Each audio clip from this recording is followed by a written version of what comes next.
Salut les geeks, bienvenue dans cette nouvelle vidéo, j'espère que vous avez la forme aujourd'hui. On se retrouve pour parler d'un modèle culte, mais vraiment cultissime de l'histoire de la téléphonie mobile. J'ai nommé le Motorola StarTAC, que l'on va découvrir dans quelques instants ici dans sa version 130. Mais avant de vous le découvrir, de vous le montrer, on va parler un petit peu de l'histoire de ce téléphone qui a véritablement marqué à la fois son temps, parce que c'est un téléphone qui a été extrêmement populaire à la fin des années 90 quand il était commercialisé, mais il a également marqué l'histoire de la téléphonie mobile, puisque encore aujourd'hui, quasiment 30 ans après le premier modèle, tout le monde, ou presque, connaît le Motorola StarTAC. Il est devenu iconique, on l'a vu dans plein de films, et c'est un modèle qui a inspiré des générations de téléphones derrière, notamment par son design révolutionnaire et sa compacité.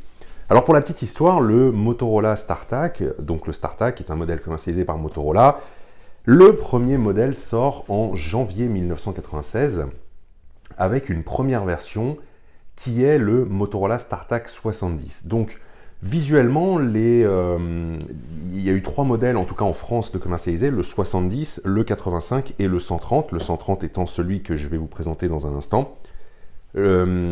Alors, on les différencie, ils se ressemblent énormément, bien évidemment. Ce qui va les différencier, c'est principalement la disposition des touches par rapport à l'écran. Ça change un petit peu. Et le port de carte SIM, puisque sur les premiers StarTAC, les 70, eh bien, la carte SIM se glissait en fait dans le téléphone et faisait le format d'une carte de crédit. Donc, on glissait la carte entière, alors que sur les versions d'après, eh bien, on mettait la puce SIM telle qu'on la connaît aujourd'hui. Donc, 1996, Motorola débarque avec cet ovni qui va révolutionner le marché de la téléphonie mobile. Et pourquoi principalement? Parce qu'en fait, il faut savoir qu'en 1996, on est malgré tout aux prémices de la téléphonie mobile grand public. Le téléphone mobile commence à se répandre, mais c'est surtout réservé à une clientèle business, parce que c'est cher, les communications sont très chères, les téléphones sont chers. Et à cette époque-là, ils ont un design qui est assez massif, qui est finalement assez proche des téléphones sans fil qu'on pouvait avoir dans les foyers à cette époque. Et Motorola frappe un grand coup en proposant pour la première fois un design qui va complètement casser avec ce qui se faisait. Et c'est à partir de ce moment que véritablement les constructeurs vont se mettre à innover, et notamment sur le design, pour faire des téléphones mobiles de véritables accessoires, de véritables objets cultes, avec le succès que l'on connaît derrière. Et donc, en 1996, Motorola sort le StarTAC 70 chez nous en France. Il y a eu énormément de variantes différentes dans tous les pays, notamment aux États-Unis. Ils ont une variante avec un clavier qui n'est pas rétroéclairé, mais qui s'allume en diode rouge. Donc c'est assez particulier, peut-être que vous le trouverez de temps en temps. Ça fait sourire. Les versions qu'on avait en Europe étaient des versions plus abouties avec des écrans rétroéclairé à cristaux liquides. Alors, assez parlé, on va découvrir ensemble ce StarTAC 130 qui était véritablement le haut de gamme de la trilogie des StarTAC. C'était le plus cher, le plus abouti, parce que c'était simplement le plus beau aussi, et franchement, vous allez voir que c'est un petit bijou. Donc, voilà à quoi ressemble la boîte dans laquelle était commercialisé le Motorola StarTAC.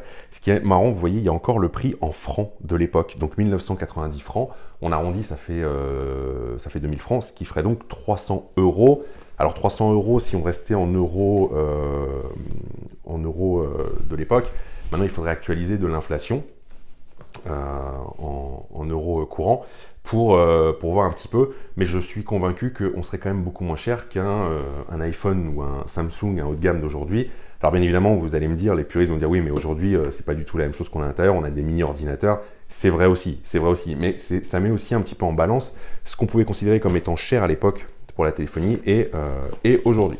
Allez, c'est parti, on va découvrir ensemble cet unboxing. Donc, la notice d'utilisation qui est encore scellée. Alors là, il faut savoir que j'ai mis la main sur un modèle qui est dans un état irréprochable, à part un défaut que je vais vous montrer. Et donc, je vais pas aller plus loin, mais vous avez encore la notice scellée ici. On a, alors ça devait certainement effectivement être en pack Bouygues Télécom. On a encore une notice de Bouygues Télécom de l'époque. Et voici comment se présente le Motorola StarTAC. Le chargeur, alors le chargeur, ce qui était cool avec Motorola à cette époque, c'était très très smart d'avoir fait ça, c'est qu'ils avaient fait une version du chargeur qui était destinée au marché anglo-saxon. Et en fait, ils avaient ce petit adaptateur qui existe encore hein, sur pas mal de chargeurs, où en fait, vous aviez juste à faire ça, et voilà, vous aviez le chargeur français. Ce qui était très malin de leur part, c'est qu'en fait, ils pouvaient tout simplement vendre le chargeur dans plein de pays différents. Il leur suffisait juste de fournir l'adaptateur.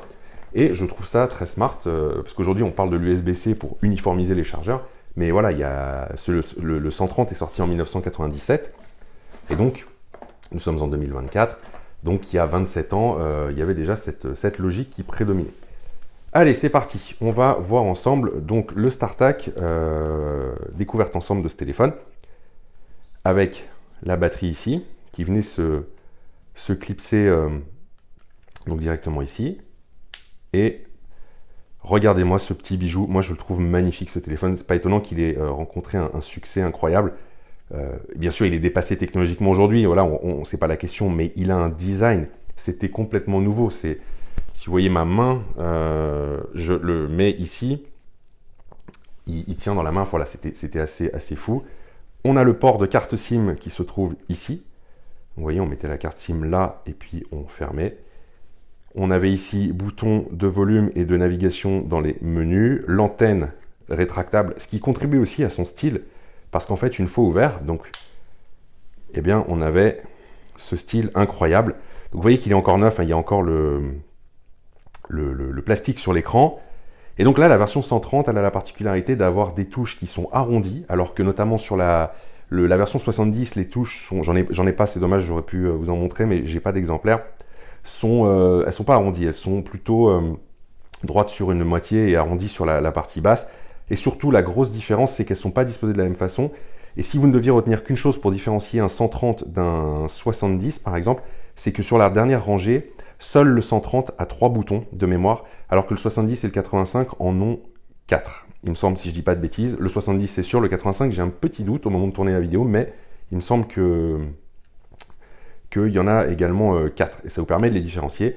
Voilà le design. Il faut donc vous remettre dans le contexte de cette époque où on avait des briques, des pavés, hein, des talkie-walkie, des trucs énormes, et Motorola sort cet OVNI qui a eu un succès fou parce que immédiatement vous aviez du style, vous vous différenciez des autres personnes et vous étiez quelqu'un. Il faut savoir qu'à l'époque, ça a été le début de la course au téléphone de plus en plus petit, ce qui fait sourire aujourd'hui. J'avais chargé la batterie. Voilà. Je ne sais pas si vous voyez le défaut dont je vous parlais, c'est que l'écran. Alors ça, c'est un gros défaut. Il y a deux défauts sur ce téléphone, pas celui-là en particulier, mais sur toute la gamme StarTAC. Et je ne sais pas si vous le voyez. L'écran est rétro-éclairé, donc il fonctionne bien, mais par contre, j'ai plus de contraste, j'ai plus d'affichage, ça dépend des fois. Et ça, c'est véritablement un défaut qui a touché toute la gamme StarTAC du début à la fin. Les écrans LCD étaient de mauvaise qualité, ils mouraient relativement vite. Alors quand je dis relativement vite, quelques années. Là, on est quand même sur un modèle qui est neuf, qui n'a jamais servi. Alors vous allez me dire, ok, il a presque 30 ans, oui, mais n'ayant jamais servi et ayant été conservé dans de très bonnes conditions, eh bien, il devrait quand même fonctionner normalement. Et ce n'est pas le cas. Donc, ça avait beau être des téléphones haut de gamme, c'était pas quand même de la super qualité. Vous comparez à un Nokia 3310 qui est sorti quelques années après. Le 3310, c'était pas un haut de gamme, c'était un téléphone grand public. Il est d'une robustesse incroyable, j'ai fait une vidéo dessus. Et moi, j'en ai fait repartir qui étaient complètement morts. Je les ai démontés, nettoyés, et ils ont redémarré sans problème. Lui, c'est pas le cas. Donc, c'est un petit peu plus problématique.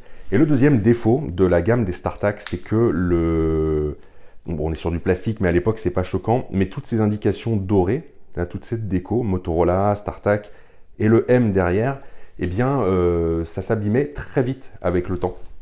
Donc, ce n'est pas rare de trouver des modèles sur lesquels ça s'est complètement effacé. Et donc, presque 30 ans après, avoir un modèle qui est dans ces conditions, c'est assez exceptionnel. Et je suis extrêmement content d'avoir mis la main dessus. Voilà un petit peu donc pour ce Motorola StarTAC avec ce design. Et ça a vraiment marqué son époque parce que ce design, il a ensuite été repris par beaucoup de constructeurs. C'est-à-dire que Motorola, c'est cette marque-là qui a inventé ce design de clapet qui se referme comme ça, donc du téléphone en deux parties. Ensuite, Motorola, quelques années après, a sorti la gamme qui est très connue sous le surnom des V-points. Il y a eu le V3688. le V3690, le V50, puis le V51, qui ont repris ce même design, bien sûr en plus moderne et en plus petit. Et ensuite, tous les constructeurs se sont engouffrés dans la brèche. Samsung a produit beaucoup de téléphones avec ce même design de clapet. Et pour l'anecdote, Samsung a été le premier à innover en proposant un écran ici sur le A300. Je ferai une vidéo à l'occasion sur ce téléphone. Mais tout ça pour vous dire à quel point Motorola a marqué l'histoire de la téléphonie mobile, puisque ce design, ensuite, il a été repris. Le StarTAC est sorti en 1996. On a eu des téléphones à clapet. Il me semble qu'on en a encore sur les dumb phones, donc les téléphones vraiment avec des fonctions basiques aujourd'hui. Mais j'ai envie de vous dire que pendant 10 à 15 ans, il y a eu toutes les marques avaient leur téléphone avec ce système de clapet. Donc, pour vous dire à quel point c'était quelque chose d'important. Et je vais terminer la vidéo en vous parlant d'un modèle qui vaut le détour à plus d'un titre, c'est le StarTAC Rainbow. Peut-être que vous en avez déjà entendu parler. Le Rainbow, c'est un modèle du StarTAC qui est multicolore. Il y a du jaune, il y a du rouge, il y a du vert, il y a du bleu de mémoire. C'est une base de StarTAC 70. Et ce qui est intéressant comme anecdote à propos du Rainbow, c'est que Motorola, pour l'histoire, quelques années après avoir lancé la gamme StarTAC, veut rendre ce téléphone qui a été amorti d'un point de vue des coûts, d'un point de vue financier, veut le rendre accessible à une population plus jeune. Et donc en faire un objet cool, un objet véritablement un accessoire de mode. Et donc Motorola sort déjà le StarTAC 70 dans plusieurs packs prépayés en France, dont le pack MobiCart. Il faut savoir qu'à sa sortie en 96, c'était un téléphone plutôt haut de gamme. Et 3 à 4 ans plus tard, une fois qu'il a été bien rentabilisé, il est passé dans des packs entrée de gamme avec des cartes prépayées. Donc ça aussi, ça a été vraiment une révolution parce que je me souviens que je m'intéressais déjà à la téléphonie à cette époque, même si j'avais 14-15 ans. Et j'ai des potes qui se sont saignés pour acheter le StarTAC 70 en pack MobiCart. Et ensuite, donc ce que je vous disais, Motorola sort la variante Rainbow, qui est, je vous mettrai une photo, qui est un modèle avec véritablement multicolore. Et à l'époque, le Rainbow, il a juste vocation à être un objet cool, un objet pas cher et fun à utiliser. Aujourd'hui, le Rainbow est un téléphone qui s'échange une petite fortune. Il y a des modèles qui s'échangent complet en boîte, on en voit, c'est pas rare d'en voir à 300, 400, 500 balles, voire plus s'ils sont nickel, pour la simple et bonne raison que comme ça a été une série limitée et qu'il n'y en a plus beaucoup en circulation qui soient en bon état, eh bien les prix grimpent parce que c'est vraiment un objet cultissime. Et attention, petite mise en garde si vous essayez d'en acheter un, il y a beaucoup de faux Rainbow qui circulent, qui sont des fakes qui viennent de Chine, qu'on trouve beaucoup sur AliExpress notamment. Comment on les reconnaît? Ils sont sur une base de StarTAC 130, c'est pas compliqué.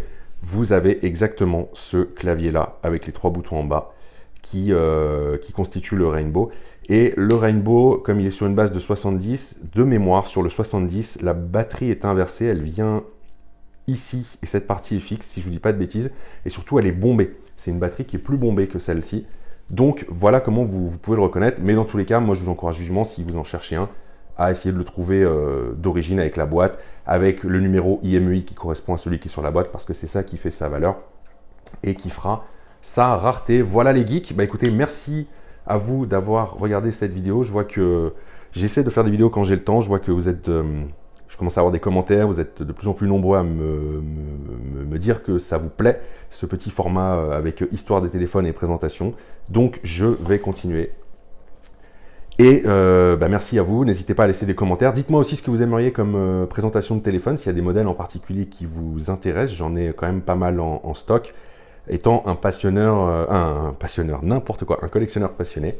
Et donc, je me ferai un plaisir de vous présenter d'autres modèles à la prochaine vidéo. Allez, merci à vous, bye bye, à bientôt.